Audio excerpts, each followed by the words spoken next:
राजकीय वर्तुळातून। नुकताच नवी दिल्लीमध्ये उपमुख्यमंत्री एकनाथ शिंदेंचा महादजी शिंदे राष्ट्रगौरव पुरस्काराने सन्मान करण्यात आलाय आणि या कार्यक्रमामध्ये शरद पवारांनी एकनाथ शिंदेंवर स्तुती सुमनं उधळली आहेत। एकनाथ शिंदेंच्या कार्याची इतिहास दखल घेईल आणि एकनाथ शिंदेंमुळे ठाण्याच्या राजकारणाला वेगळी दिशा मिळाली असं म्हणत शरद पवारांनी शिंदेंचं कौतुक केलं। यावर शिवसेना युबीटीचे नेते संजय राऊत यांनी हल्लाबोल केला आहे, तर ठाण्याच्या विकासाबाबत पवारांना चुकीची माहिती मिळालेली आहे असं संजय राऊत म्हणाले। राज्य आणि विशेषतः नागरिक परिसर त्याच्या प्रश्नाची सोडवणूक कशी येईल याच्यामध्ये लक्ष केंद्रित करण्याचं काम त्यांनी केलं याची नोंद ही महाराष्ट्राच्या सार्वजनिक इतिहासामध्ये निश्चितपणाने राहील आणि त्यामुळे आज त्यांचा सन्मान होतोय याचा मला मनापासूनचा आनंद आहे। काल शरद पवार साहेबांनी शिंदेचा सत्कार केला नाही तर अमित शहांचा सत्कार केला असं मी मानतो। महाराष्ट्राचे तुकडे पाडणाऱ्या, महाराष्ट्राचा उद्योग पळवून देणाऱ्या अमित शहांचा सत्कार, ते प्रतीक म्हणजे एकनाथ शिंदे त्यांचा सत्कार केला। आणि ही जी तुम्ही नावं घेताय, दलाल, भ्रष्टाचारी, देशद्रोही आरोप असलेले, देशद्रोहाचे हत्यारांच्या तस्करी करणारे, ते तुमच्या पक्षामध्ये येत आहेत आणि त्यांचा मुखियाचा सत्कार आमचे शरद पवार साहेब करतायत, हे दुर्दैव आहे। या ठाण्याच्या महानगरपालिकेमध्ये श्री सावराम होते, शिंदेसाहेब होते, रांगणेकर होते, अहिल्याबाई होते का नाही मला आठवत नाही, अनेक लोक त्या ठिकाणी की ज्यांनी ठाण्याचं राजकारण योग्य दिशेने नेण्याच्यासाठी सातत्याने प्रयत्न केले आणि त्या प्रयत्नाचा मोठा वाटेकरी किंवा जबाबदारी ही एकनाथराव शिंदे यांच्याकडे होती, ही या ठिकाणी सांगायला हरकत नाही। माननीय पवार साहेबांकडे चुकीची माहिती आहे। ठाण्याचं राजकारण योग्य दिशेने नेण्याचं काम गेल्या 30 वर्षामध्ये शिवसेनेनं केलेलं। एकनाथ शिंदे ठाण्याच्या राजकारणात फार उशिरा आले। पवार साहेबांना जर माहिती हवी असेल तर आम्ही आमचे कार्यकर्ते ठाण्यातले जे आहेत प्रमुख राजन विचारे ते त्यांना माहिती द्यायला जातील, आम्ही पाठवू सगळ्या फाईल्स घेऊन। एकनाथ शिंदे हे फार उशिरा आमदार झाले, विधानसभेत आले आणि त्यानंतर ठाण्याची वाट लागायला सुरुवात झाली, ठाणे बिल्डरांच्या घशात गेले। ज्या एकनाथ शिंदेंनी महाराष्ट्राचं सरकार पाडलं, ज्यांनी महाराष्ट्रासोबत गद्दारी आणि बेईमानी केली, त्यांच्या कार्यक्रमाला शरद पवारांनी जायला नको होतं अशी जोरदार टीका संजय राऊतांनी केलेली होती। तर खासदार संजय राऊत यांनी पहिल्यांदाच राष्ट्रवादी एसपीचे अध्यक्ष शरद पवार यांच्यावर उघडपणे जाहीर टीका केली आहे। शरद पवारांनी दिल्लीमध्ये उपमुख्यमंत्री एकनाथ शिंदेंचा सत्कार केल्याच्या मुद्द्यावरून संजय राऊत यांनी हे टीकास्त्र डागलं। तर महाराष्ट्राच्या शत्रूंना असा पुरस्कार देणं शोभलं नाही असा घणाघातही राऊतांनी केलेला आहे। तसंच ज्यांनी शिवसेना फोडली अशांना तुम्ही सन्मानित करता, यामुळे आम्हाला वेदना झाल्या असा टोलाही त्यांनी लगावला। पण दिल्लीतील राजकारण वेगळं असेल, काही गोष्टी राजकारणामध्ये टाळायच्या असतात असा खोचक सल्लाही राऊतांनी पवारांना दिला। दुसरीकडे आता संजय राऊतांनी शरद पवारांवर केलेल्या या टीकेवर खुद्द शरद पवार काय बोलणार हे पाहणं अत्यंत महत्त्वाचं असेल। राऊतांनी यापूर्वी कधी शरद पवारांवर अशा प्रकारे उघडपणे टीका किंवा नाराजी व्यक्त केलेली नव्हती, त्यामुळे महाविकास आघाडीच्या राजकीय वर्तुळामध्ये आता नव्या राजकीय अंकाला सुरुवात झाली असल्याची चर्चा जोर धरू लागली आहे। दरम्यान संजय राऊत नेमकं काय म्हणालेले आहे ते आपण बघूयात ग्राफिक्सच्या माध्यमातून। पवारांनी शिंदेंच्या कार्यक्रमाला जायला नको होतं असं संजय राऊतांनी म्हटलेलं आहे। शिवसेना फोडणाऱ्यांना शरद पवार पुरस्कार देतात असंही संजय राऊत म्हणाले। तर राज्याच्या शत्रूंना पवारांनी पुरस्कार देणं अशोभनीय असल्याचंही संजय राऊतांनी म्हटलंय। पवारांनी शिंदेंचा नाही तर अमित शहांचा सत्कार केला असंही संजय राऊत म्हणाले। राजकारणामध्ये काही गोष्टी टाळायच्या असतात असंही संजय राऊतांनी म्हटलेलं आहे। तर शरद पवारांनी शिंदेंचा सन्मान करायला नको होतं असंही संजय राऊत म्हणाले। ठाण्याबाबत शरद पवारांकडे चुकीची माहिती असल्याचंही संजय राऊतांनी म्हटलंय।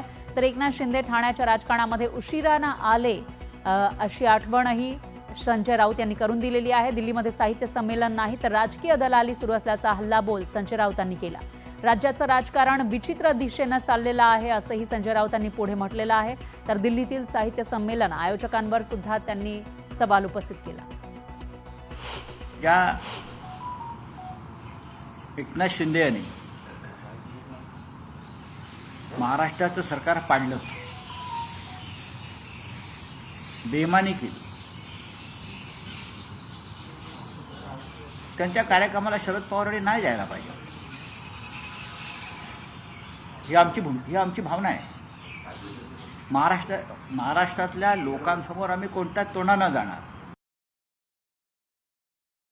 पण ज्याने महाराष्ट्राची वाट लावली, ज्यांना आम्ही महाराष्ट्राचे शत्रू समजतो, त्यांच्याबरोबर जे लोक खुलेआम बसलेले आहेत जाऊन, तर त्यांना अशा प्रकारचे सन्मान आपल्या हातून देणं हे महाराष्ट्राच्या अस्मितेला आणि स्वाभिमानाला धक्का लावणार आहे. ही आमची भावना आहे. कदाचित पवारसाहेबांची भावना वेगळी असेल, पण महाराष्ट्राच्या जनतेला काही पटलेलं नाही. ज्यांनी बाळासाहेब ठाकरेंची शिवसेना अमित शहाच्या सहकार्यानं तोडली आणि महाराष्ट्र कमजोर केला, अशांना आपण सन्मानित करता. त्याच्यामुळे मराठी माणसाच्या हृदयाला नक्कीच वेदना झाल्या असतील. आम्हाला तुमचं दिल्लीतलं राजकारण जे काय आहे हे आम्हाला माहीत नाही. आम्हाला राजकारण कळतं माननीय पवारसाहेब, पण आम्हाला सगळ्यांना या गोष्टीचा महाराष्ट्राला नक्कीच वेदना झालेल्या आहे. तर काल नवी दिल्लीमध्ये राष्ट्रवादी एसपीचे अध्यक्ष शरद पवार यांच्या हस्ते उपमुख्यमंत्री एकनाथ शिंदे यांचा झालेल्या सत्कार सोहळ्यावर ठाकरे गटाचे पक्षप्रमुख उद्धव ठाकरे हे सुद्धा प्रचंड नाराज असल्याची माहिती आहे. कालच्या नवी दिल्ली इथल्या सत्कार सोहळ्याला शरद पवार यांनी जाणं टाळलं पाहिजे होतं. त्यांच्या हस्ते झालेल्या सत्कार सोहळ्यामुळे आणि त्यांची एकनाथ शिंदे यांचं त्यांनी जे कौतुक केलेलं आहे, कोड कौतुक केलंय, ते मातोश्रीला अजिबात आवडलेलं नाहीये. तर ठाकरे गटाच्या नेत्यांनी या संदर्भात खासदार सुप्रिया सुळे यांच्याकडे ही तीव्र नाराजी व्यक्त केल्याची माहिती आहे.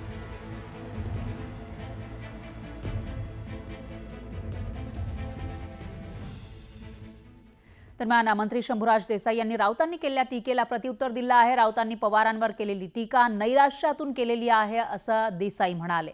इतकेच मतभेद असतील तर मग मवियातून बाहेर पडण्याची हिंमत दाखवा असा टोलाही त्यांनी लगावला. जर राऊत म्हणतायत ना की पवार साहेबांनी आदरणीय शिंदे साहेबांचा सत्कार केलेला मला पटलेलं नाही आणि ते नको करायला पाहिजे होतं, म्हणजे पवार साहेबांनी घेतलेल्या भूमिकेपेक्षा विसंगत भूमिका राऊतांची आहे ना, मग राऊतांना म्हणावं महाविकास आघाडीतनं बाहेर पडाला. तुम्हाला जर महाविकास आघाडीचं नेतृत्व करणाऱ्या आदरणीय पवार साहेबांची भूमिका पटत नाही ना एखाद्या इश्यूच्या बाबतीतली, तर मग महाविकास आघाडीत तुम्ही, आता मी मगाशी म्हटलं तसं तुमचं उभाटाचं स्थान किती खाली गेले हे बघितलंय कालच्या विधानसभेच्या निवडणुकीला. पडा बाहेर, तुम्हाला नसेल भूमिका पटत तर मग बघा महाराष्ट्रात तुमची काय अवस्था होती. तर शिवसेनेच्या इतर नेत्यांनीही संजय राऊतांचा समाचार घेतलाय, बघूयात. नुसता एकनाथ शिंदे साहेबांचा सत्कार केला नाही तर एकनाथ शिंदे साहेबांचं कौतुक केलं. स्वतःचं कौतुक होत नाही, स्वतःचे सत्कार होत नाही, म्हणून कदाचित हा पोटसूळ असावा. आणि दुसरा पार्ट जो आहे की साहित्य संमेलन हा दलालांचा अड्डा आहे, मला असं वाटतं का शासनाचा अपमान नाही, हा महाराष्ट्राच्या सांस्कृतिक भूमीचा अपमान आहे, महाराष्ट्राच्या साहित्यिकांचा अपमान आहे, मराठी भाषेचा अपमान आहे. आणि याच्यावर मला असं वाटतं की आता मी बोलण्यापेक्षा महाराष्ट्रातले साहित्यिकच बोलतील. त्यांच्यावर केलेली टीका मला वाटतं हे बिनडोकपणाचं लक्षण आहे. आणि मग यातून जे काही राजकारण सुरू झालंय, आता शरद पवार साहेबांनाच राजकारण कळत नाही इथपर्यंत बोलायची मजल किंवा शरद पवार साहेब काय राजकारण करतात याचा आम्हाला चांगल्या प्रकारे डाग कळतो असं बोलणं, मला वाटतं हे उभाटा गटाच्या प्रवक्त्याला ही पुन्हा असलेली आघाडीमधली धुकधुक जी आहे. तर पवारांवर राऊतांनी केलेल्या टीकेवरून दोन्ही राष्ट्रवादीच्या नेत्यांनी राऊतांना फटकारलंय. एकनाथराव शिंदे साहेबांना जो पुरस्कार दिला तर तो अर्थातच महादजी शिंदेच्या मला वाटते नावाचा जो पुरस्कार होता. आणि पुरस्कार कोणी द्यायचा कोणी स्वीकारायचा हा ज्यांचा त्यांचा प्रश्न असतो.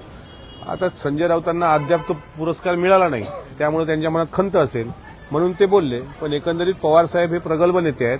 इतके वर्ष महाविकास आघाडीमध्ये असताना सुद्धा जर त्यांना पवार साहेबांचं वैचारिक आणि राजकीय प्रगल्भता कळली नसेल तर संजय राऊतांसारखं कोणी करंट आहे असं म्हणजे त्यांच्यासारखं कोणी करंट असूच शकत नाही. केवळ संजय राऊत साहेब म्हणजे संपूर्ण महाराष्ट्रातला मराठी माणूस नाही, हे त्यांनाही ठाऊक आहे. आणि दुसरी महत्वाची गोष्ट की आदरणीय पवार साहेबांना जर कुणी सांगत असेल की राजकारण त्यांनाही कळतं, तर मला वाटतं की हे कोणत्याही जाणत्या माणसाला कळेल की आदरणीय पवार साहेबांचा राजकारणाचा वकूफ, त्यांचा असणारा व्यासंग, कला, क्रीडा, साहित्य या सगळ्या क्षेत्रांमध्ये असणारा वावर अगदी देशाच्या राजकारणात हाताच्या बोटावर मोजण्या इतकी माणसं आहेत की ज्यांचा हा एवढा व्यासंग आहे, ज्यांचा कला, क्रीडा, साहित्यामध्ये एक वकूफ आहे. आणि त्यामुळे आदरणीय पवार साहेबांनी काय करावं हे इतरांनी सांगण्याची त्या बाबतीत आवश्यकता आहे असं मला वाटतं. तर ज्या कार्यक्रमातून या सगळ्यांची सुरुवात झाली त्या कार्यक्रमाचे सत्कार मूर्ती एकनाथ शिंदे यांनीही त्या कार्यक्रमामध्ये शरद पवारांचं कौतुक केलं होतं. शरद पवारांनी टाकलेली गुगली ही कोणालाही समजत नाही, बाजूला बसलेल्यांना आणि बाजूला बसवणाऱ्यांनाही ती समजत नाही असं शिंदे म्हणाले. पण पवार साहेब मला कधीही गुगली टाकणार नाहीत असं वक्तव्य राज्याचे उपमुख्यमंत्री एकनाथ शिंदेंनी केलं. राजकारणामध्ये नातं कसं जपायचं हे पवार साहेबांकडून शिकावं असं म्हणत त्यांनी शरद पवारांचं कौतुक केलं. सदू शिंदे भारताचे प्रसिद्ध स्पिन बॉलर होते. त्यांची गुगली भल्या भल्यांना कळत नसे आणि कधी क्लीन बोल्ड होत असे कळायचं नाही. पवार साहेबांची देखील राजकारणातली गुगली सुद्धा अनेकांना कळत नाही. कधी कधी बाजूला बसलेल्या लोकांची किंवा बसवलेल्या लोकांची गुगली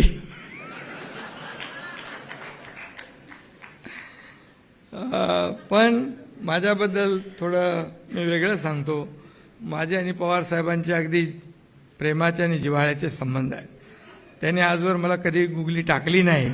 आता पवार साहेब आहेत ते, त्यांच्या गुगलीविषयी अपप्रचार आहे.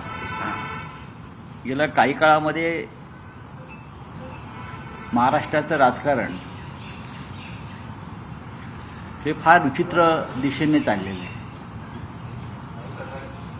कोण कोणाला टोप्या घालतंय आणि कोण कोणाच्या टोप्या उडवत आहे, कोण कोणाला गुगली टाकते आणि कोण स्वतःच हिट विकेट होत आहेत,